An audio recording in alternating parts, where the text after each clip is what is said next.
Alors, Mathieu est chargé de projet à l'éducation à Exporail, qui est le musée ferroviaire canadien, situé sur la rive sud de Montréal, à Saint-Constant. Actuellement, il a pour projet d'y mettre en place un comité administratif sur l'accessibilité universelle et l'inclusion sociale, afin d'élaborer une politique rendant à terme l'institution davantage accessible au public et plus universelle. Et aussi, Mathieu est en formation pour remplacer le coordinateur du service à la clientèle, programmation et éducation lorsqu'il prendra sa retraite l'année prochaine. Donc aujourd'hui, il va nous présenter son projet de recherche qui a été effectué pour son travail dirigé à l'Université de Montréal, remis en avril 2021, dans le cadre duquel il s'est interrogé sur le rôle des musées d'histoire face aux objets controversés. C'est ça, voilà sa présentation de son projet de recherche intitulé, dans un mauvais anglais, Navigating Controversial Objects, The Educational Role of History Museum. Voilà. Je te laisse la parole, Mathieu. Merci. Merci Gilles, merci Maëlie et Madame Bénichot pour cette opportunité de présenter mon travail. Je vais juste partager mon écran en espérant que vous voyez ma présentation. Donc, tout le monde le voit? Ouais, cool. Donc, voilà. Moi, j'ai écrit mon travail dirigé, en fait, cette année, au début de l'année, à l'hiver 2021. Et je l'ai écrit en anglais. Donc, Navigating Controversial Objects, the Educational Role of History Museums. Et je l'ai fait sous la direction de du docteur, en fait, Marc-André Étier, à l'Université de Montréal. Donc, tout d'abord, je voulais parler un peu d'où mon sujet vient. Au début de la pandémie, donc en 2020, j'ai vu plusieurs musées d'histoire et des musées d'art aussi, et tous les autres sortes qui ont fait des annonces pour... Okay. Pardon, juste un instant. Est-ce que tout fonctionne bien? Est-ce que vous voyez bien ma présentation? Ouais? Oui, OK. c'est bon, on voit tout. C'est bon. Parce que là, dans mon écran, ça apparaissait comme si ça n'était pas partagé. Du coup, je me posais des questions. Pardon. On te voit plus toi, je ne sais pas si c'est normal ou pas, mais en tout cas, on voit ta présentation. Bon, en autant que vous voyez la présentation, c'est ça qui est important. Donc, c'est ça. Je voyais plusieurs musées d'histoire et musées d'art qui faisaient des annonces pour collectionner des objets ou des témoignages par rapport à la COVID-19. Donc, un événement inattendu et qui a vraiment bouleversé nos vies. Et donc, je trouvais ça très bien parce qu'on était les musées voulaient documenter ce qui se passait. Et donc, là, on avance dans le temps de quelques mois. Au mois de mai 2020, on a l'incident de George Floyd au Minnesota et qui a vraiment, si on veut, ça a fait exploser le Black Lives Matter, un mouvement qui était déjà en cours de route, mais c'était devenu vraiment un mouvement international. Puis là, je me demandais si les musées allaient faire la même chose. Et oui, il y en a quelques-uns qui ont fait des demandes pour recevoir des objets reliés à ce mouvement, mais plusieurs musées qui avaient fait des demandes pour la COVID-19 n'ont pas fait la même demande pour le Black Lives Matter. Et donc, je me suis vraiment mis à me poser des questions sur pourquoi. Et j'ai parlé avec des collègues qui étaient aussi en muséologie, des anciens étudiants de la muséologie et tout. Et ils m'ont tous pratiquement dit qu'ils avaient l'impression que les musées avaient peur d'être impliqués dans la controverse reliée au Black Lives Matter. Donc, c'est vraiment de là que j'ai commencé à penser à mon sujet, c'est surtout c'est quoi le rôle, enfin voilà, ma question de recherche, quel est le rôle éducatif d'un musée d'histoire par rapport aux objets controversés qui sont présentés dans ces expositions? Puis, avant d'en arriver à cette question, en fait, je me suis posé plusieurs d'autres questions, comme est-ce qu'un musée d'histoire devrait éviter des objets controversés? Est-ce qu'on devrait éviter des thèmes ou des expositions controversées? Et avant d'arriver finalement à cette question, c'est quoi le rôle éducatif d'un musée d'histoire par rapport à ces objets controversés? pour répondre à cette question, il y a comme 3 sous-questions, si on veut, qui doivent être posées et qu'on doit répondre. Et c'est de un, quel est le rôle éducatif d'un musée en général et d'un musée d'histoire en particulier. La deuxième question, c'est qu'est-ce que c'est un objet controversé? Il faut quand même le déterminer. Et quels sont les avantages et les inconvénients d'exposer des objets controversés? Et est-ce que les musées doivent ou devraient, en fait, les exposer? Donc, c'est un peu là-dessus, c'est 3 sous-questions et la grosse question de recherche qui est basée mon TD.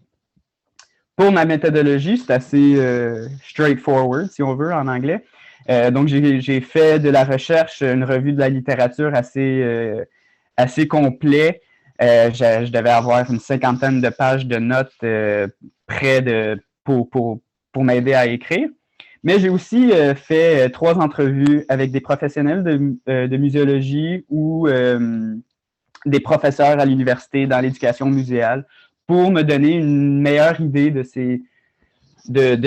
cette question et aussi pour avoir une perspective un peu plus contemporaine, si on veut. Parce que souvent, la littérature pouvait dater de 5, 10, 20 ans, tandis que je voulais avoir les perspectives d'aujourd'hui. Et pour terminer mon TD, ben, j'ai fait une étude de cas. Je l'ai fait sur un musée aux États-Unis, dont je vais le présenter tout à l'heure, mais ça s'appelle le Jim Crow Museum of Racist Memorabilia. Et donc, j'ai fait une entrevue supplémentaire avec une employée de cette institution pour vraiment montrer ou en fait valider, si on veut, ma recherche. Donc, premièrement, quel est le rôle éducatif d'un musée? Ben, je pense que c'est pertinent de commencer tout de suite à regarder, c'est quoi la définition d'un musée. Et donc là, je vous ai mis la définition du musée en français et en anglais. Et je trouvais ça intéressant de regarder où est le mot éducation. Donc, si on regarde en français, si on voit à la toute fin, à des fins d'études, d'éducation et de délectation, tandis que, oups, attendez. Donc là, vous voyez la définition? Ouais, OK, cool. Mon PowerPoint s'était figé. Donc, en anglais, on voit que éducation, c'est au tout début, donc au tout début. For the purposes of education, study and enjoyment, par rapport versus en français quand c'est marqué d'études, d'éducation et de délectation. Donc, je trouvais ça quand même intéressant de où le mot éducation se retrouve en anglais versus en français. Mais le plus important, c'est que le mot éducation se retrouve dans la définition du musée. Donc, tous les musées ont cette obligation ou en fait ce but de l'éducation. Et donc, une grosse partie de ma recherche, c'était de déterminer quel est le rôle éducatif d'un musée. Et à la suite de mes recherches, je me suis rendu compte que le rôle éducatif d'un musée n'est pas absolu. Donc, tout dépendant du musée, de la personne avec qui vous parlez, du professionnel muséal, du professeur, de n'importe qui, en fait, le rôle éducatif d'un musée n'est pas absolu. Mais pour mon directeur, c'était pas assez de dire que il n'y a pas une vraie définition ou il n'y a pas que c'est pas absolu. Il m'a dit il faudrait qu'on se trouve une phrase ou deux qui encapsule le tout. Donc, voici la traduction, en fait, de ce que j'ai trouvé avec mon directeur. Donc, le rôle éducatif d'un musée est d'établir un lien avec les visiteurs en facilitant la transmission de connaissances et de compétences par l'utilisation du patrimoine matériel et immatériel. Cela provoque à son tour des questions, des émotions, un dialogue et une réflexion, avec l'objectif ultime étant de permettre aux individus d'intégrer et d'appliquer ce qu'ils ont appris dans leur vie et dans la société. Donc voilà, c'était ça le rôle éducatif d'un musée. Et donc là, ça c'était pour un musée en général. Mais moi, mon TD, c'est plutôt, c'est quoi le rôle d'un musée d'histoire? Donc, il fallait déterminer, est-ce qu'il y a une différence? Et pour répondre à cette question, en fait, je pose une autre question. Y a-t-il vraiment une différence? Et la réponse, c'est non. Il n'y a pas de le rôle éducatif d'un musée tel quel versus un musée d'histoire, il n'y a pas de différence. Ils ont le même rôle, ils veulent accomplir le même but. La différence, c'est le sujet. Et même là, le sujet, ça commence à devenir de plus en plus flou. Parce que comme vous voyez, les musées sont de plus en plus interdisciplinaires et transversaux. Donc, ils vont s'attaquer à des sujets qui peuvent être, par exemple, à la fois de l'art, à la fois de l'histoire, etc. Pour revenir à mon deuxième point, j'ai marqué, ou en fait, j'ai trouvé cette citation, une importante fonction des musées d'histoire est de collecter, de relater et de célébrer, mais aussi de critiquer et de commenter. Et là, je me suis posé la question, si j'enlève les mots musée d'histoire et je les remplace par musée d'art, est-ce que la phrase ou la citation fonctionne encore? Et là, je me suis dit oui, ça fonctionne encore. Et c'est pour ça que je me suis dit, ou que j'ai déterminé suite à mes recherches, que en fait, le rôle éducatif d'un musée d'histoire n'est pas tellement différent de celui d'un musée d'art, par exemple. Donc, ça nous amène au prochain point. Qu'est-ce qu'un objet controversé? Un objet controversé, c'est souvent lié à des questions qui sont socialement vives. Une question qui est socialement vive, c'est des questions qui sont complexes, controversées, interdisciplinaires et ouvertes, qui peuvent être transposées dans des contextes du monde réel. Et ces questions vont devenir socialement vives lorsqu'ils sont controversés dans les circonstances telles qu'ils génèrent un débat dans la société, un débat dans la recherche ou dans le monde professionnel, ou, mettons, dans la salle de classe. Donc ça, c'est ce qu'on peut considérer comme des questions socialement vives. Un objet controversé, c'est souvent lié à un enjeu sociétal. Donc, les problèmes sociétaux sont souvent fondés sur des différences d'intérêts, sur des oppositions dont les racines ne sont pas imaginaires, mais surtout matérielles, et qui sont liées à des positions sociales. Et il faut se rappeler que des enjeux sociétaux, ce sont des réalités historiques et temporelles. Donc, ça peut changer d'une société à l'autre. Ça peut changer d'une époque à l'autre. Donc, un enjeu qui était un enjeu qui était controversé à l'époque ne l'est peut-être plus aujourd'hui, tandis que quelque chose qui n'était pas du tout controversé à l'époque peut l'être aujourd'hui. Et même chose pour une société versus une autre société. Ce qu'on appelle en anglais tipping questions. Donc là, je n'ai pas trouvé une traduction adéquate, donc je l'ai mis tout simplement en anglais.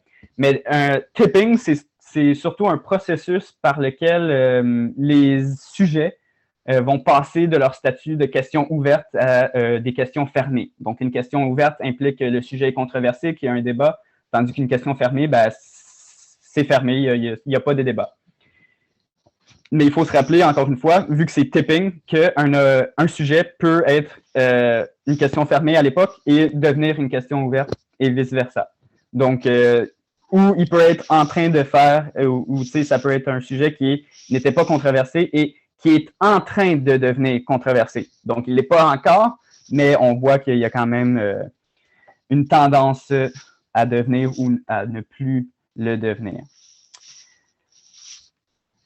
Si on passe à la prochaine, là, c'est vraiment le but, c'est de trouver qu'est-ce qu'un objet controversé et c'est une liste presque interminable de sujets que les musées peuvent présenter qui pourraient susciter la controverse. Donc, voici deux citations des chercheuses. Donc, on peut penser à des sujets comme l'homosexualité, la violence sexuelle, raciale et politique, la maladie mentale, les massacres, le lynchage, la drogue, le terrorisme, le changement climatique. Vous pouvez lire le reste de la liste, là, ça continue pendant...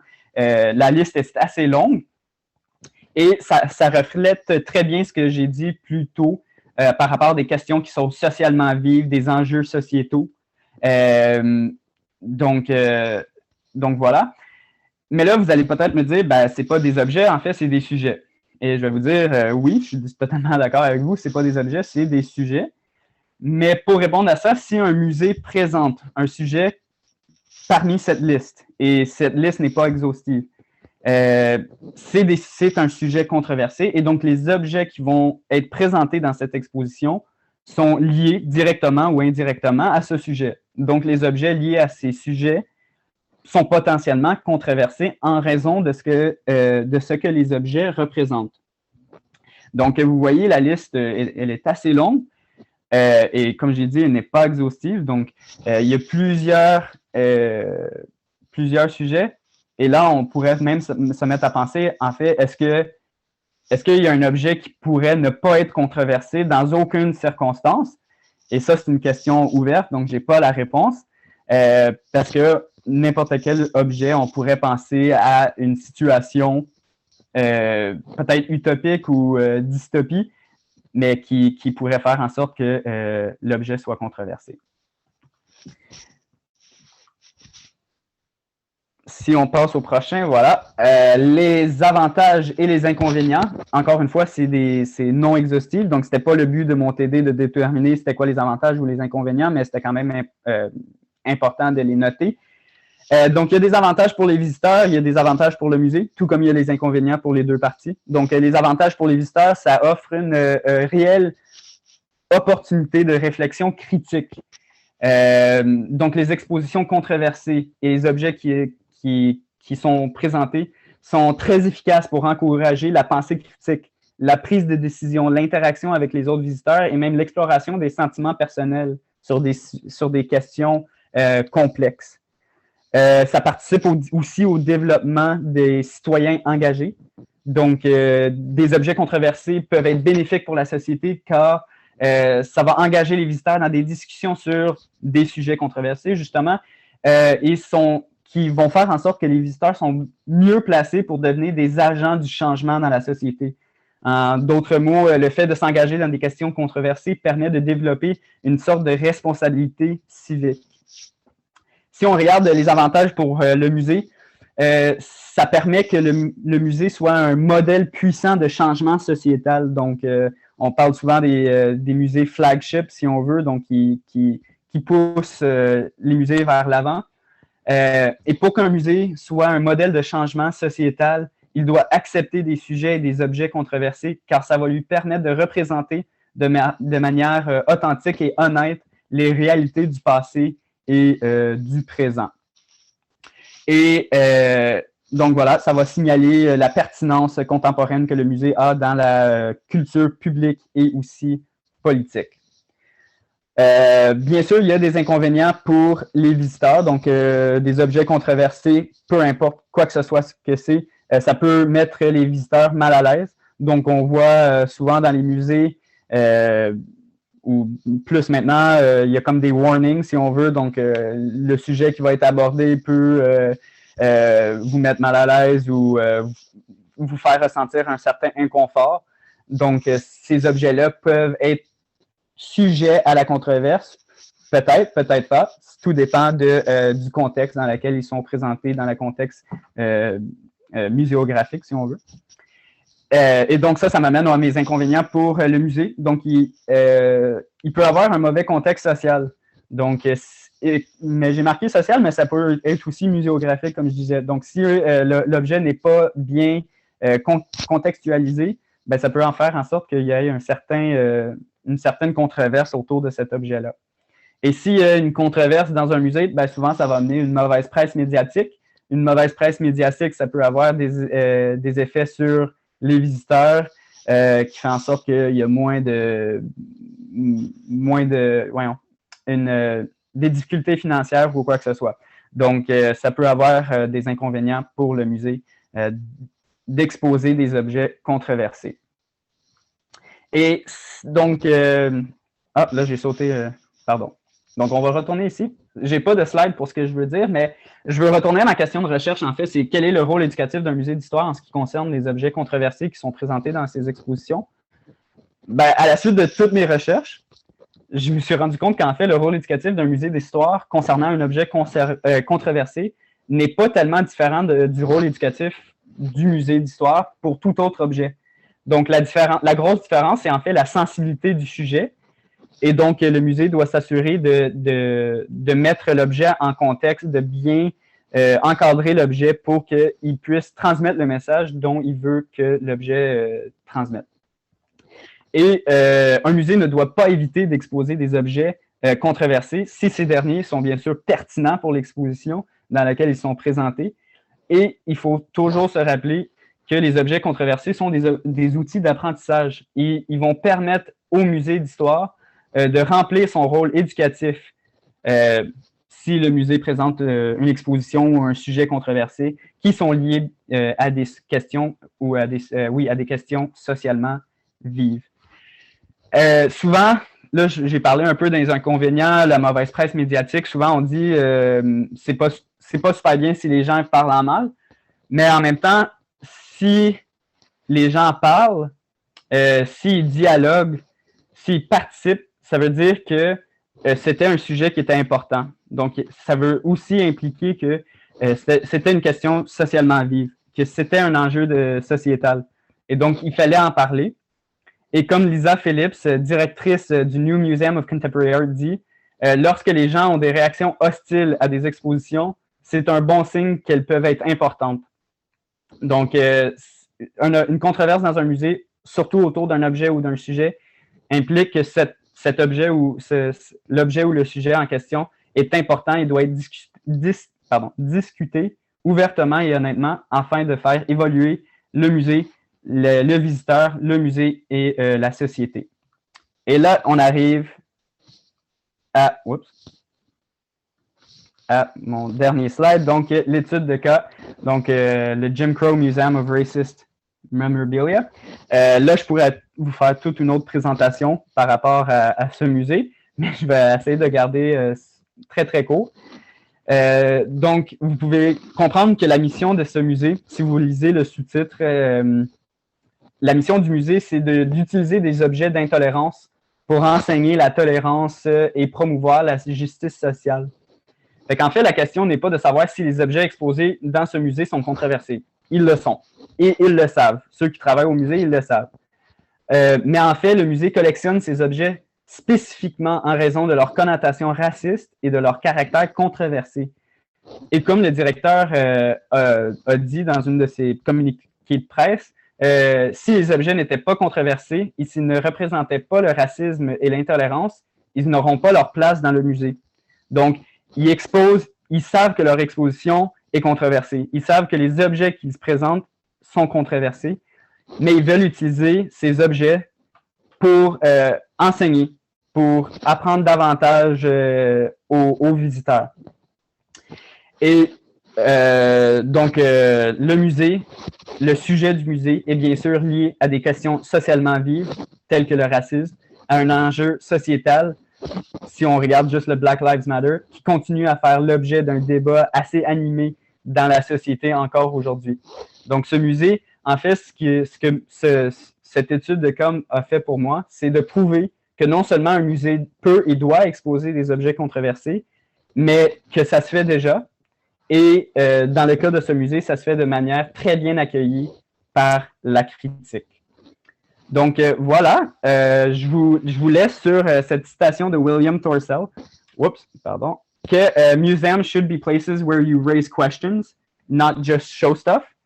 Et tout ça pour dire que oui, les objets controversés ont leur place dans les musées et qu'on peut les utiliser à des fins d'enseignement pour faire avancer la société. Donc, voilà, j'ai terminé ma présentation. J'espère que je n'ai pas pris trop de temps. Et voilà.